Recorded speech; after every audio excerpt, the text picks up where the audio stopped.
السلام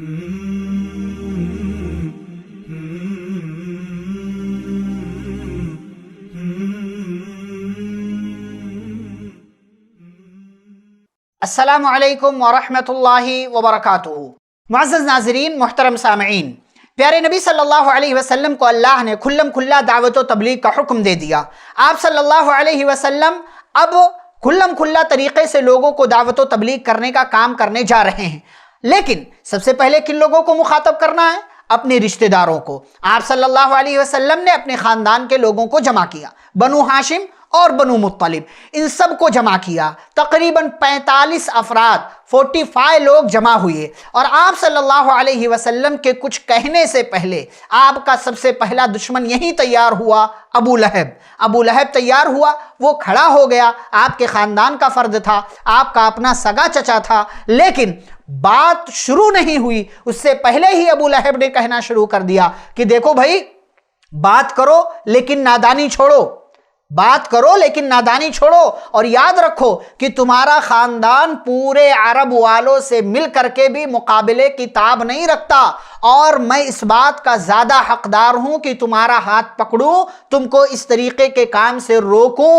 ورنہ یاد رکھو اگر تمہارے خاندان کے ساتھ کچھ ہوا تو اس کے ذمہ دار صرف اور صرف تم ہی ہوگے۔ پیارے نبی صلی اللہ علیہ وسلم نے یہ بات سنا تو آپ صلی اللہ علیہ وسلم خاموش ہو گئے، اس مجلس میں آپ نے کچھ نہیں کہا۔ اس کے بعد دوبارہ اجتماع کیا، دوبارہ لوگوں کو جمع کیا، اور جب دوبارہ جمع کیا آپ صلی اللہ علیہ وسلم نے تو اس مرتبہ بھی تقریباً سارے لوگ جمع ہوئے، اور جب سب جمع ہوئے تو آپ صلی اللہ علیہ وسلم نے کہا، لوگو، میں اللہ کی حمد بیان کرتا ہوں، میں اسی کی تعریف کرتا ہوں، میں اسی پر ایمان رکھتا ہوں، اور میں اسی سے مدد مانگتا ہوں، اور میں اسی پر بھروسہ رکھتا ہوں، میں اس بات کی گواہی دیتا ہوں کہ اللہ کے سوا کوئی معبود نہیں ہے، اللہ تنہا معبود ہے، اس کا کوئی ساجی نہیں، اس کا کوئی شریک نہیں۔ اور لوگوں یاد رکھو کہ تم موت سے ایسے ہی دو چار ہوگے جیسے تم سو جاتے ہو، اور تمہیں موت کے بعد دوبارہ ایسے ہی اٹھایا جائے گا جیسے تم نیند سے دوبارہ بیدار ہوتے ہو، اور پھر تم سے تمہارے اعمال کا حساب لیا جائے گا، پھر تمہارے لیے یا تو جنت ہے یا جہنم ہے۔ پیارے نبی صلی اللہ علیہ وسلم نے ڈرایا، تبلیغ کا کام کیا، لوگوں کو توحید کی طرف بلایا۔ یہاں بھی ابو لہب کھڑا ہوا، اور ابو لہب کے اس سے پہلے ابو طالب نے، جن کی کفالت میں آپ صلی اللہ علیہ وسلم تھے، ابو طالب نے کہا، اللہ کی قسم تم نے کتنی پیاری بات کی، ہم جانتے ہیں کہ تم کتنی اچھی بات کر رہے ہو، اور تمہاری باتیں کتنی پیاری ہیں، تمہاری نصیحت کس قدر قابل قبول ہے، اور ہم تمہاری بات کو سچ مانتے ہیں، اور یہ تمہارے والد کا خاندان ہے، اور میں بھی اسی کا ایک فرد ہوں۔ فرق اتنا ہے کہ میں تمہاری پسند کو مکمل کرنے کے لیے ان سب سے پیش ہوں، یعنی میں تمہارا ساتھ دینے کے لیے تیار ہوں۔ ابو طالب نے اپنا ہاتھ بڑھایا مدد کے لیے، حمایت کے لیے، ساتھ دینے کے لیے، لیکن یہ بھی کہا، لیکن میرا دل یہ گوارا نہیں کرتا ہے کہ میں اپنے باپ عبد المطلب کا دین چھوڑ دوں، میں اپنے دین پر رہوں گا،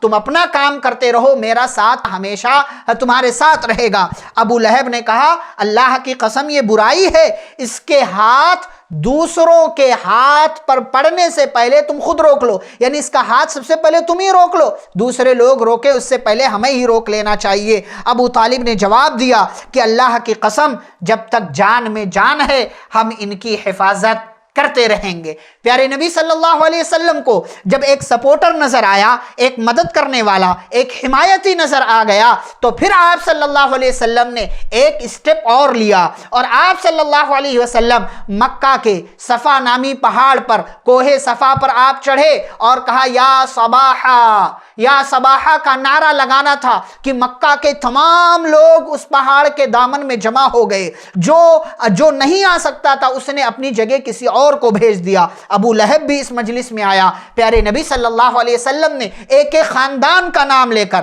بنو فہر، بنو کعب، اور اپنی بیٹی فاطمہ کا بھی نام لیا، جیسا کہ بعض روایتوں سے معلوم ہوتا ہے۔ آپ صلی اللہ علیہ وسلم نے لوگوں سے سوال کیا، اگر میں یہ کہوں اس پہاڑ کے پیچھے ایک لشکر ہے جو اچانک تم پر حملہ کرے گا تو کیا تم میری بات کا یقین کرو گے؟ ما جربنا علیک الا صدقا، مکہ والے بیک زبان کہہ اٹھے کہ ہمیں آپ کے تعلق سے سچائی کا تجربہ ہے، ہم ضرور آپ کی بات پر یقین کریں گے۔ آپ صلی اللہ علیہ وسلم نے کہا لوگو توحید کا اقرار کر لو، توحید کو مان لو، اللہ کو ایک مان لو، اللہ تمہارا سچا معبود ہے، لا الہ الا اللہ کہہ لو، کامیاب ہو جاؤ گے۔ ابو لہب کہتا ہے تبا لک یا محمد الہذا جمعتنا، کہ اے محمد صلی اللہ علیہ وسلم تمہارے لیے ہلاکت و بربادی ہو، اسی لیے ہمیں یہاں جمع کیا تھا۔ اس نے ہلاکت و بربادی کی دعا کی اور کسی نے بھی آپ صلی اللہ علیہ وسلم کی بات کو قبول نہیں کیا۔ اور پھر اس کے بعد سورہ لہب نازل ہوئی جس کے اندر اللہ نے ابو لہب کی ہلاکت و بربادی کا تذکرہ